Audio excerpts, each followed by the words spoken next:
হাজার কোটি টাকায় বললাম না, অমূল্য রতন। আমরা বলি গুরু ব্রহ্মা, গুরু বিষ্ণু, গুরুদেব মহেশ্বর, তাই না? কিন্তু গুরু হলে সেবক ভগবান, আর ভগবান হলে সেব্য ভগবান। গুরুদেব হলে উপাসক ভগবান, আর এই কৃষ্ণ হলে উপাস্য ভগবান। পার্থক্য আছে না? গুরুদেব শুধু কি, গুরুদেব তো ভগবানকে ভজন করে না? তার গুরুদেব যখন ভগবানকে ভজন করে তাহলে ভগবানের উপর না, আচ্ছা গুরুদেবের কি ভগবান ভজন করে না? গুরুদেব ভগবান ভজন করে। হ্যাঁ, তাহলে তো গুরুদেব তো ভগবান আছে একজন। আমার গুরুদেব কি সকলের ভগবান?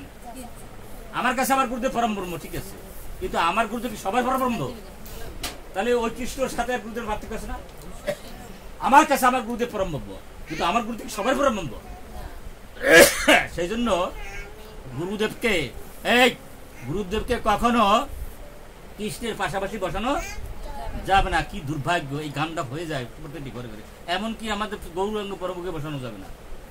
গৌরাঙ্গ প্রভু এই ভগবান শ্রীকৃষ্ণ, রাধাকৃষ্ণ মিলিত তনু, কিন্তু সে ভক্ত রূপে আসছে। সেই জন্য ভগবানের উনি বলছে আমাকে কেউ ভগবান বলো না। কারণটা হচ্ছে কি, উনি প্রচ্ছন্ন অবতার, উনি ভক্ত রূপে আসছে। সেই জন্য মহাপুরুষকে যদি কৃষ্ণের পাশে বসানো হয়, ও আমার জন্য অপরাধ।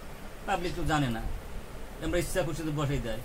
তাই এই গুরুদেব তো বসাবে লক্ষ্মী, শনি, দুর্গা, কালী এক জায়গা দিয়ে একসাথে দেয়। এবং যদি এটা হয় মা, তাহলে কি হবে, ওখানে প্রণাম করলে বিষ্ণুর গলা কাটলে যে পাপ হয় সেই পাপে পড়তে হবে। কিন্তু ঘটনা হচ্ছে কি, ওই যাগুলোকে দেয় ওরা কিছু জানে না। ওরা বলে বস্ত্র বছর কাপড় দিস অথবা 500 টাকা দিস, তোরে আমি লই যাবো না, কোথায় লই যাবো, নরকে লই যাবো।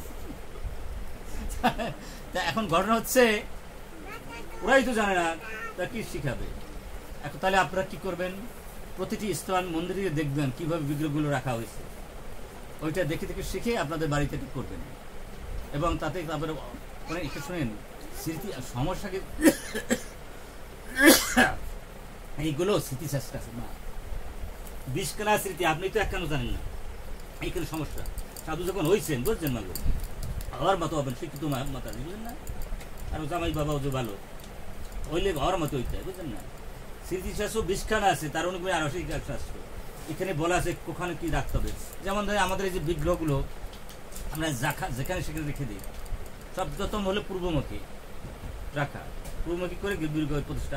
আমার বাড়ি তো কিন্তু পশ্চিম ছিল এক সময়, এখন আবার পূর্বমুখী, আমি তখন জানতাম না। একবার এটা কারণটা কি, ভগবান একজন হ্যাঁ, এটা হচ্ছে কি, যেমন ধরুন সূর্যদেব একদিন বিদ্রোহ করলো, এটা ইস্কন জানে মা, ইস্কনের কোথাও কোনো উল্টাপাল্টা নাই কিন্তু। কারণ আমাদের পিছনে প্রভুদা আছে, ইস্কনকে এখন স্ট্যান্ডার্ড ভাবতেছে পৃথিবীর মানুষ। যাদের মাথায় একটু ঘিলু আছে এখন বলছে ইস্কন ছাড়ার উপায় নেই।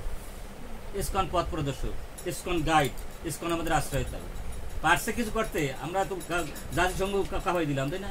সেখান থেকে চিঠি পর্যন্ত দিয়ে দিচ্ছে সরকারের, সাবধান দ্বিতীয়বার চলে আর তোমার রক্ষা নাই, তোমার জাতিসংঘের বিচারের সম্মুখীন হতে হবে নাকি, থামি গেছে না সব।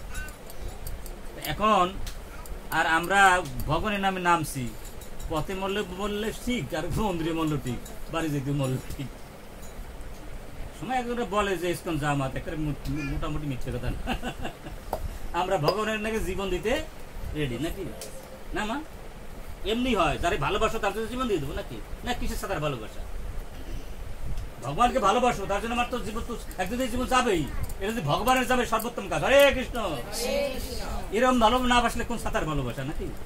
একটু ভালোবাসা কি ভালোবাসা? দেবো তো দেবো, দেবার মতোই দেবো, তাই না? আর জীবন বুঝে দেবো, জীবন যৌবন মান সম্মান সব তো মানো, তাই না? নাহলে তোমার লাগে কোন সাঁতার ভালোবাসা? এই জন্য বিষয়ে বলছে ভাগবত, বলছে হয়তো অভিতা জয়াত্মা সুপ্রস্তুতি সবই পুংস পরম ভক্তির অজর চক্রে, বলছে সবই পুংস হয়তো অভিতা জয়াত্মা সুপ্রস্তুতি। শোনেন, যতক্ষণ পর্যন্ত চাহিদা নিয়ে ভালোবাসবো সেটা ভালোবাসা আনন্দ নাই। কিন্তু আমি তোমাকে ভালোবাসি, কিছু চাই না, তোমরা তোমার ভালো চাই, তোমার আনন্দ চাই, তোমার সুখ চাই, তাহলে সব পাওয়া যায়। আর ভালোবাসার বিনিময় হইতে গেলে মারামারি কুদাকুদি লাগিয়ে যাবে। এতটুকু ভালোবাসলাম ততটুকু দিলে না কেন, এত ভালোবাসি রুলি নাই কেন, আর নাই কেন, না তারা ওনার তো একটা রুলি কেন, একটা হার কেন, একটা চুরি দেওয়ার ক্ষমতা নাই, লাগবে না সারা লাগা। ভালোবাসাতে কিছু চাইতে নেই।